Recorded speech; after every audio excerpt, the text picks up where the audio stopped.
Salut à tous, ravi de vous retrouver sur canalturf.com, direction Vincennes en nocturne et en réunion 3 pour le quintet de ce vendredi 2 septembre. Ce prix Lucretia s'adresse uniquement à des chevaux de 6 ans, distance à parcourir 2100 mètres avec un départ donné avec l'aide de l'autostart.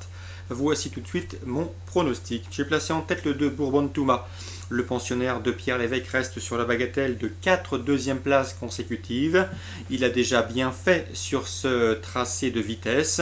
Il sera de nouveau déféré de 4 pieds. Sachez également que son numéro derrière la voiture est bon. Bref, à mon avis, c'est une base toute indiquée. Il doit pouvoir terminer sur le podium. Je lui opposerai le numéro 10, Ruby d'Herpey, qui a également pas mal d'atouts dans son jeu. Le cheval est en forme, il vient de s'imposer à Vincennes dernièrement. Sachez aussi qu'il est performant sur les parcours de certes, mais également sur les tracés réduits. C'est un redoutable finisseur, une allure sélective favoriserait donc ses intérêts. Seul bémol, son numéro 10 en deuxième ligne, il va lui falloir subir la course et que cela se passe bien. Le numéro 3, Rue Betz-Mélois, il faut impérativement le racheter. C'est un cheval qui avait gagné sur ce parcours au mois de janvier. Il a maintenant 2 courses de rentrée dans les jambes, une à Cran, l'autre à Graigne. Il sera déféré des 4 pieds pour l'occasion. C'est la course visée. Nul doute que Pierre Véloche a les moyens de le mettre en évidence. Le 4, Rocco d'Arche, c'est également une chance tout à fait non négligeable dans ce lot. Le cheval est déféré des 4 pieds, chose qui n'a pas été faite depuis le mois de mars. Le numéro 16, Réal du Fruitier, lui aussi mérite crédit. Il est non seulement en forme, il est régulier, confié à JMB. Le numéro 6, Roswell, il se plaît et il est performant derrière l'autostart. Le 14, Rambo Saint-Bar, c'est également un bel outsider dans ce lot, confié à Alexandre Rivard, le fils de l'entraîneur Laurent Claude. Le cheval a déjà marché moins de 12 sur ce parcours, c'est une référence.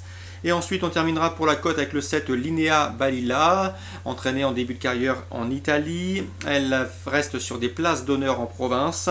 Pour son retour à Vincennes, elle mérite une note de méfiance. Résumé chiffré pour ce quintet, base le 2 Bourbon Thomas, le 10 Ruby d'Herpey incontournable. Ensuite, on rachètera volontiers le 3 Rue Betz-Mélois. Pour les places, le 4 Rocco d'Arche, le 16 Réal du Fruitier, le 6 Roswell, le 14 Rambo Saint-Bar ou encore le numéro 7 Linea Balila. Concernant les informations recueillies auprès des professionnels, direction Moulins en réunion 2, avec dans la 4e course 409. C'est un cheval qui est absent des pistes depuis plus de 2 ans. Il est âgé de 9 ans, il s'appelle Obstiné, c'est le 409, il court à réclamer, première fois à réclamer. Attention, le cheval a déjà pas mal de travail derrière lui et j'ai pu m'entretenir avec son moteur Éric Vagne, lequel ne serait nullement surpris de le voir à l'arrivée de cette épreuve. Il est peu cité par la presse spécialisée, donc je vous conseille de l'inclure dans vos jeux jumelés ou pourquoi pas de mettre une pièce au niveau du jeu placé. 409 Obstiné à surveiller dès cette course de rentrée. Dans cette épreuve, le 407 Calypsus procède, l'une des meilleures valeurs théoriques du lot, mais d'après son entraîneur Christophe Provost, le cheval n'est pas encore revenu au mieux. Et sachez aussi qu'il prépare un steeplechase sur l'hippodrome de Lyon-Paris prochainement. L'hippodrome de Lyon-Paris qui constitue véritablement son jardin, donc je lui préfère le 409. Augustin Adeline de Bois-Brunet, dont l'interview sera également disponible sur Canal Turf Radio, présente lui le 501 Tient le bon bout. D'après lui, c'est une première chance, le lot largement dans ses cordes. Le cheval devrait terminer premier ou deuxième. Il lui faudra sans doute redouter son compagnon de couleur et d'écurie. Le 503 tir au but, à mon avis, c'est le cheval de classe du lot. Le cheval a prouvé ses qualités de sauteur, mais en place, c'est pas mal non plus. Donc ces 2 chevaux devraient pouvoir se disputer la victoire dans cette épreuve qu'il semble leur tendre les bras. Le 503 tire au but, le 501 tient le bon bout. Ils seront couplés au pari mutuel. Je vous conseille donc de les jouer tous les 2 en jeu simple gagnant placé et pourquoi pas tenter un jumelé ordre aller-retour.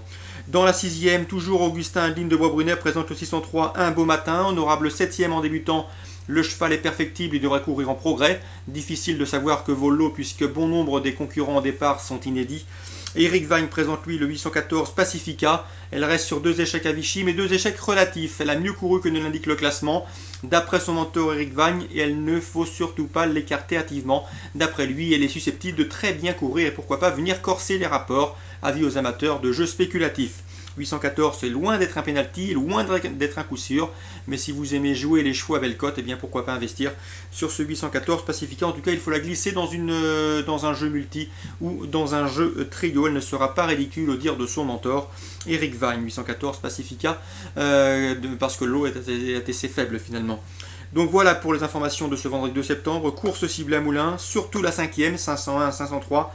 La 6e pour une cote, la 6e 603 pour une cote, la 8e 814 pour une cote éventuellement la quatrième si vous aimez également les amateurs d'outsiders valables. Voilà pour ce vendredi, très bon jeu à tous, rendez-vous demain.